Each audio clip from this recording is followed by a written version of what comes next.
Marojnichi Savitjan. Salqin shamol qo'chib turgan mustahkam shaharning tunish ko'chisida. Jinsiy havas va boshqa qo'zg'alishlar butunlay unutilgan salqin faslda. Yo'l bo'yidagi chakini gulning yo'pirmaqini bir muncha odam temir qushmekin deb isqirtib soladigan bir chog'da.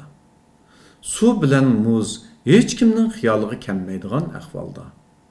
Azoblanishga va cho'ng bo'lishga intizor balalar uchirmaydigan, g'idiqlanishga va ichidagi o'tni besishga tashna qizlar to'plashmaydigan yerda men Marojnichi Savitjanni uchratdim. Ishkilinibla turadigan ojiz eshik, xo'rliq tortgan qo'sh qavat karvat, o'z taqdiriga tavakkul qilgan qo'tir shira, doim och qoladigan yerim ochiq dariza, mayuslikka cho'kkan chasi o'rindiq, bir oila qerindishi kalvolachi qatli qilingan oppoq to'rus ko'z oldimga keldi. Bu studentlarning bir kollektiv yotiqi edi.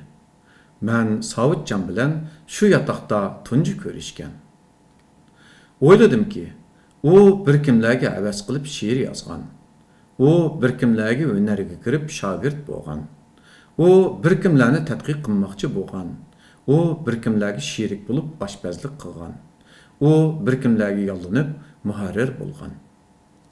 Savitjanning tong sahardan marojni yasayalishiga kimishine? Onun yalang'och holatini, onun kasal bo'lib qiynalganini, onun ayoli bilan bola topganini, onun boshqalardan qarz olganini, onun ayolini akilatganini, onun mas bo'lib qusqanini, onun bolasini urganini, onun usul o'ynaganini, onun alam bilan yig'ilganini va boshqa nurg'un ishlarini men ko'rmagan. Mavjud bo'lib turishning o'zi mo'jiza. Aqliga siqqan bo'lsa, mo'jiza bo'lmaydi. Demak, biz bir mo'jiza. 2015-yil 15 mart Urumchi.